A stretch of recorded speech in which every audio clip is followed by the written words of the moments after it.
நம்ம வாழ்க்கையில வர எல்லா சூழ்நிலைகளையும் நாமே உருவாக்கல. பெற்றோர்கள், நம்மளுடைய ஆரம்ப கால கஷ்டங்கள், பிறரால நடந்த அநியாயங்கள், இது எல்லாமே நம்ம கட்டுப்பாட்டுல இல்ல. ஆனா இதுக்கு அப்புறம் நடக்க போற எல்லாமே 100% நம்ம கையில தான் இருக்கு. இதுல முக்கியமான உண்மை என்னன்னா, ஒரே சூழ்நிலையில ஒருத்தன் உடைஞ்சு போறான், இன்னொருத்தன் உயர்ந்து போறான். வித்தியாசம் சூழ்நிலையில இல்ல, அதை எப்படி ஏத்துக்கிறாங்க அப்படின்ற விதத்துல தான் இருக்கு. எல்லாத்தையும் நான் ஏத்துக்கிறேன் அப்படின்றதுக்கான உண்மையான அர்த்தம் என்ன?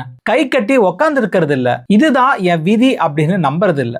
ஏற்கிறேன் அப்படின்னா இது இப்போ என் ரியாலிட்டி, ஆனா இது என்னுடைய டெஸ்டினி கிடையாது அப்படின்றத புரிஞ்சுக்கிறது. ஒரு பவர்ஃபுல்லான லைன் ஒன்று இருக்கு. சூழ்நிலையை நான் தேர்ந்தெடுக்கல, ஆனா அதுக்கு நான் கொடுக்கிற பதில நான் தான் தேர்ந்தெடுக்கிறேன். புரிஞ்சிருக்கும்னு நினைக்கிறேன். நம்ம வாழ்க்கையை மாத்துற சக்தி சூழ்நிலையில இல்ல, நம்மளுடைய எண்ணத்துல தான். அதுக்காக தான் நம்ம யோகம் யூடியூப் சேனலும் குருஜி மகாருத்ராவும் இணைந்து நடத்துற எண்ணங்களை வலுப்படுத்தும் சிறப்பு பயிற்சி ஜனவரி 18 காலையில 9 மணில இருந்து 12 மணி வரைக்கும் ஜூம் ஆன்லைன் மீட்டிங்ல நடக்குது. இந்த பயிற்சியில கலந்துகிட்டு உங்களுடைய எண்ணங்களை உங்க மிகப்பெரிய சக்தியாக மாற்றுங்க. முன்பதிவு அவசியம். கீழே இருக்கிற நம்பருக்கு கால் பண்ணுங்க. நன்றி.